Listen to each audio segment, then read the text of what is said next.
What's going on, guys? Of course, this is the White Collar Goon, the creative and artistic manifestation of Angels in Politics. Angels in Politics, we already know what that is. Remember, you are the news.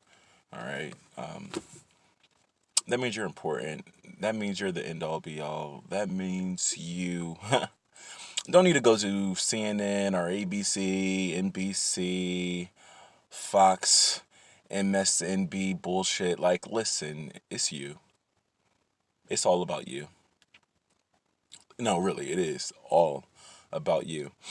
And the sooner you accept the fact that you are the hero, the sooner that you accept the fact that you are Neo from the Matrix, you are the lead character from Sailor Moon, you are Naruto, Sasuke, and Kakashi Sensei, and Rock Lee, and Mighty Guy all put together in one.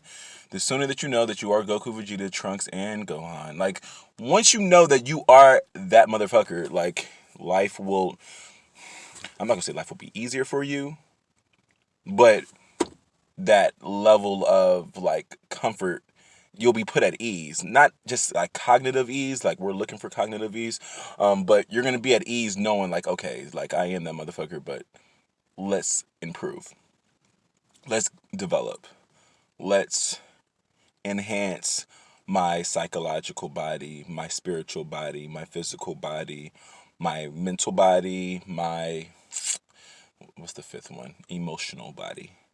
All right, my emotional body. All right, so once you're like covering all five bodies, or your spirit, mind, body, like I talk a lot about that, but like once you get into your system, your SOS, system of synchronicity, system of synthesis, then you're on and popping. Okay, so boom. I want to talk to you about how opposites attract, right? And another word for saying that is polarity, right? It's the polar ice caps, bipolar. When people say polar or polarity, we're talking about the yin and the yang. We're talking about up and down. We're talking about the sun and the moon. We're talking about, good and evil, I guess. We're talking about conservative, liberal, left to right, right? So they balance. Once you need the left to have the right, and that strikes a balance. You need the yin and the yang, because that is homeostasis. That's equilibrium. That's equanimity. All right, that's what we are looking for in the world, right? And I think as an individual, and due to my own misalignment, due to my own spiritual awakening process with my Kundalini energy and working on balancing that, it has brought me more of a informative, you know, it's given me more of a informative, outlook on life, because I found myself leaning one way, maybe being more left brain than right brain, and then there's times where I am more right brain than left brain, and the truth of the matter is, we some of us have these strong inclinations to be one way or the other. Some of us are more, are like, literally like more inclined to be more analytical, logical. I don't like the word realistic, but methodical, detail oriented, structured. That's a good word. A lot of us tend to do well in structured environments. We like to be given, the rules.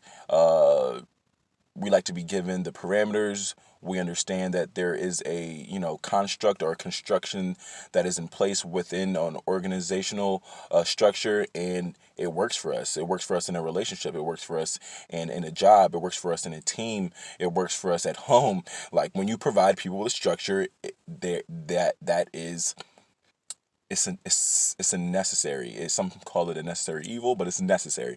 And there's some people who like thrive in those environments. On the other end of the spectrum, of course, because we're talking about polarity and we're talking about opposites, there are going to be people who are more artistic, more free thinking, more independent thinking, more open-minded, more transparent, more emotional, more passionate, more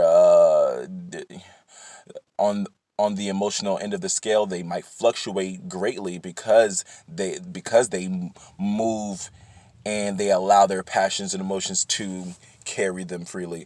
These might be people who are more artistic. These might be the more creative. These might be the singers, the dancers, the artists, the graphic designers, the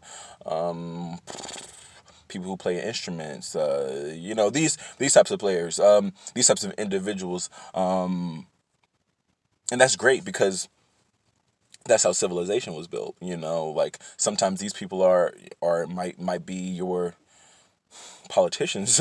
These people might be your religious leaders, right? These people might be more inclined in reading, writing, speaking. So when you take an artistic individual with a structured, mathematical, scientific individual, what you have here is, that's architecture, that's engineering, that is those are the architects and engineers, and then you piece them together with the designers, the artists, and the people who can articulate beauty and aesthetics, and that's how cities are built. That's how roads are built. That's how towers are built. That's how churches are built, mosques, temples, skyscrapers, the Eiffel Tower, the pyramids. Like, all of these amazing structures came from science, engineering, mathematics, and scientific algorithms with the synthesis of beauty, creativity, thinking out of the box, open-mindedness, that, so on and so forth. I got on this tangent because I wanted to bring it into relationships, all right? So I found that, out of my friends, out of my sphere of influence, I found that the guys who tended to be more on the, I would say, conservative side, conservative with their belief systems on just a number of things, a myriad of topics. And conservative maybe like in the sense of like not being as extroverted as I am, or maybe not being as outspoken as I am, or, I don't think many people are as extroverted and outspoken as I am, but that's another story. But like, people who aren't necessarily the big talkers, big social kind of guys, I found that their their temperament, their energy, their disposition, their demeanor was attractive to women of an opposite nature, women of the opposite energy, women on the other side of the spectrum, women who were their polar opposite. So they work together. They caused that sparked the attraction, and that made them a good couple, if that makes sense, or that made them a good fit, if that makes sense. So, the guy the guy who's quiet, okay, so put it this way. I went to college and I lived in a dorm with my same roommate. I had the same roommate all 4 years, right? All 4 years in college, me and this guy, and we had more roommates, of course, as we got older. But the initial roommate was the same homie, and that's because we went to school together in elementary school and in middle school and high school, and it was cool, like really cool, really worked out for us. But my homie isn't necessarily like me in a lot of ways, which is, I guess that's a good thing for us. He wasn't super talkative. He wasn't super loud. He wasn't that like in your face kind of guy. He wasn't flamboyant. He wasn't like, I guess he wasn't like me in that sense, which is good for him, right? And I remember my father saying before, going off to school, like over 10 years ago, my dad was saying in the summertime or before moving in, he was like, Gabe, don't corrupt that boy, man. Don't corrupt that. Don't corrupt that, almost making him seem like he was innocent. Like, don't corrupt that innocent man. Like, don't influence him in your ways. And I'm like, damn, Dad, how you feel about me? Like, but I guess, your parents know you more than they would like to, for sure, or more than they would like to lead on, maybe. But like, my dad and my parents know what kind of person I am, to a point, so they could see, like, your friend isn't like you in that sense. So like, let him be him, and don't mold him in your in your fashion, because like, he's a good guy. He's nice. He's innocent, right? And I thought that was interesting. But when we get to college, I found that the girls that liked my roommate didn't, surprisingly enough, not then, which is not surprising, weren't really that into me, so we attracted different types of energy. We attracted different types of women. We attracted different types of ladies. And it really spoke to our personality archetype, right? Because if I'm like this, then there were girls who probably found that me being this way was probably cool or okay or attractive to them. And seeing that my roommate was not like that, and me and him will be out together and hanging out together, the distinctive and palpable contrast between me and him was so evident that it was very clear that if you were this kind of girl, you would like this kind of guy, and if you were another type of girl, then you would like this kind of guy. Because he's a handsome guy, he was in shape, and he's a nice guy, and girls liked him. Girls definitely, and to this day, like I think he's doing quite well for himself. So it's like, you know, I found it really interesting to see like the girls that liked him, right? So when I would talk to some of the young ladies that were keen on my roommate, I found that their personalities were like mine in a sense.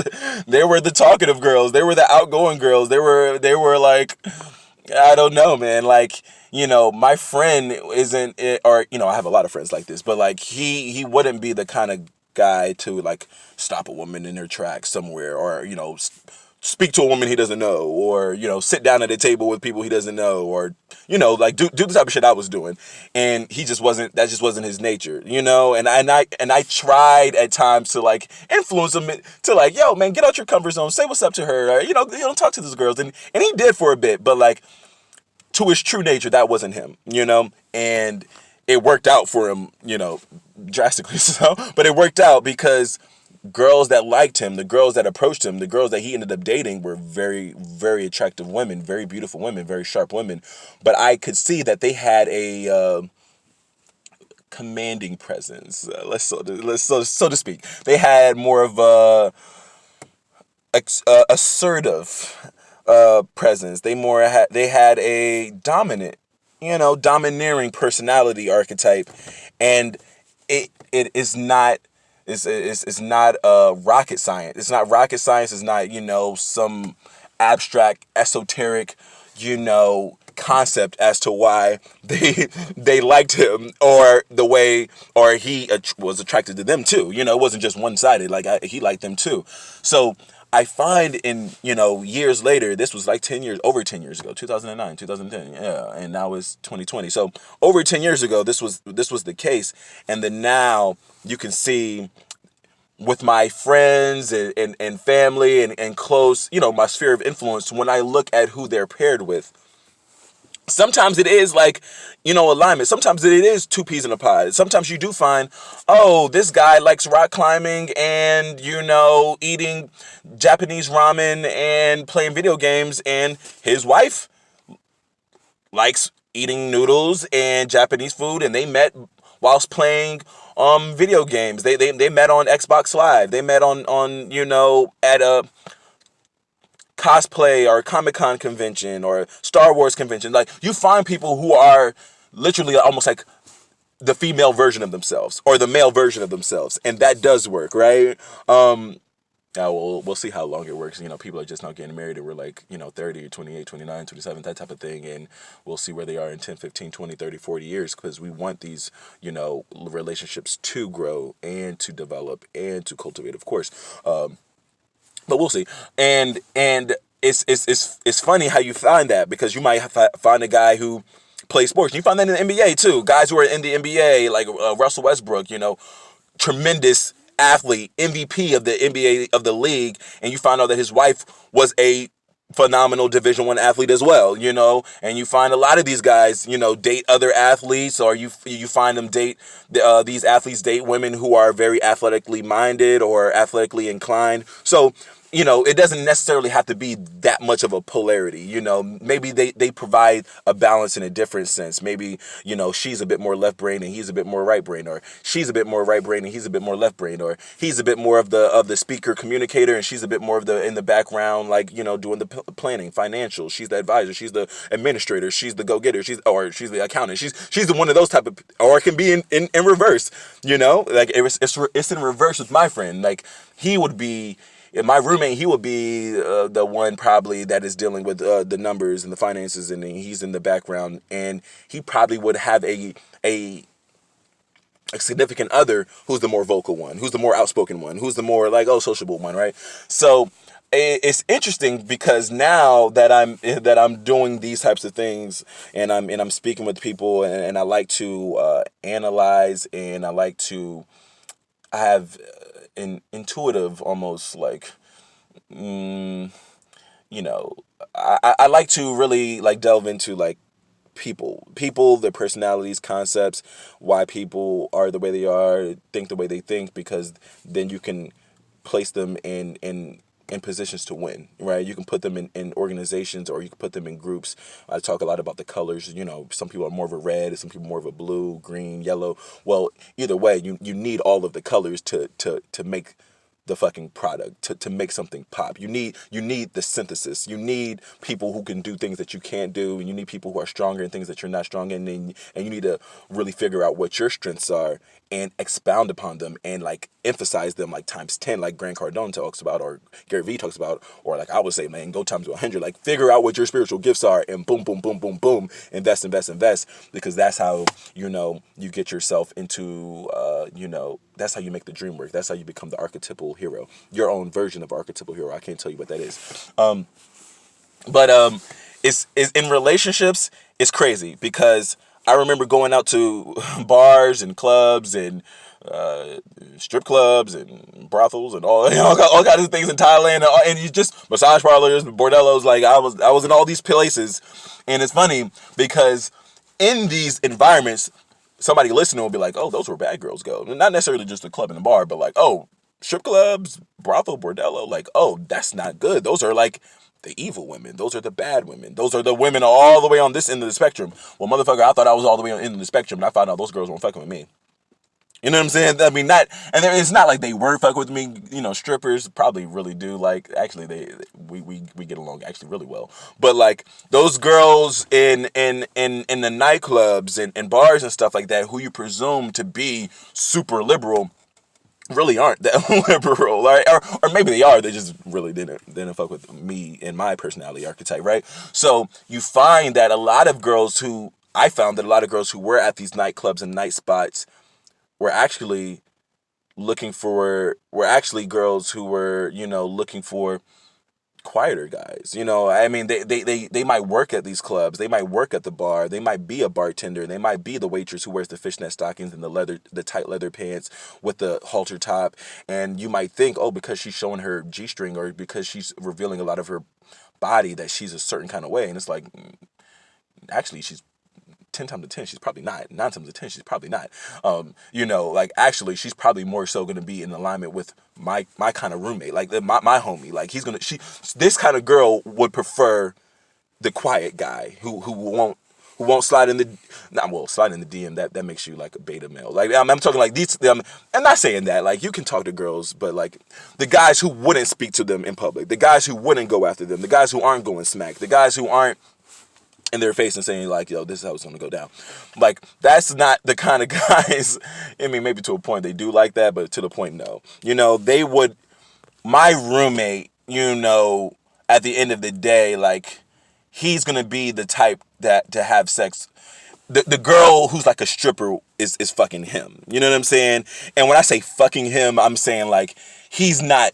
He's not waving her down. He's not saying whispering smooth nothings in her ear. He's not putting forth the work and effort.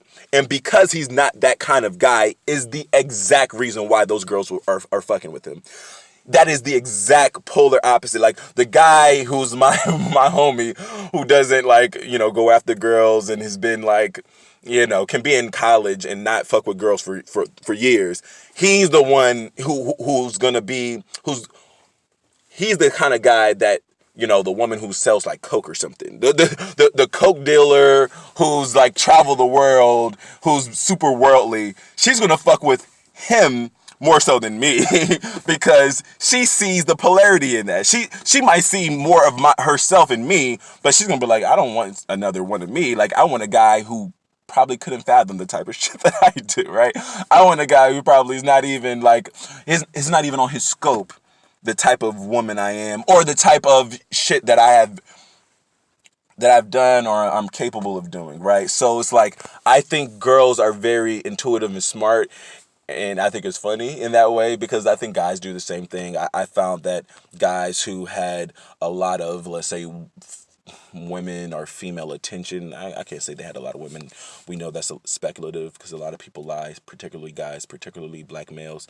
And that's for confidence and self-esteem issues because they want to fit in. So we find that a lot of guys say they got a lot of sex, and we know they could be blowing smoke. Chances are 8 times out of 10 they probably are. But the guys who really do, we found out that whenever they get settled down, they want the girl who's the complete opposite of them. Oh no, they were, you know, bouncing around and they had this, that, and the third, and they lived and they did that. But what girls do they want? They want the girl who doesn't go to the club. They want the girl who's a quote unquote like a bookworm. They want the girl who doesn't go outside. Like literally. I mean, literally. Those guys who are super outgoing want the complete opposite of them. Complete opposite. The girl who doesn't drink, the girl who doesn't, like, he wants the girl who doesn't even know what weed is. It doesn't, I mean, you mean if there was pills, she wouldn't know what they want, that opposite. And I'm saying those girls who are like those guys who I just mentioned want the same thing in dudes. You know what I'm saying? That girl who was in the nightclub lifestyle, that girl who was, you know, back in, you know, whatever, was overseas, partying hard, doing a little bit of blow, fucking some guys who were driving sports cars, you know, at the nightclub, and she was fucking some businessmen and hoteliers, and she was getting flown out to Dubai and all those types of things. Like, when she has all that lifestyle and settles down, she wants a quiet guy. Normal, doesn't go outside kind of guy. Trust me on that.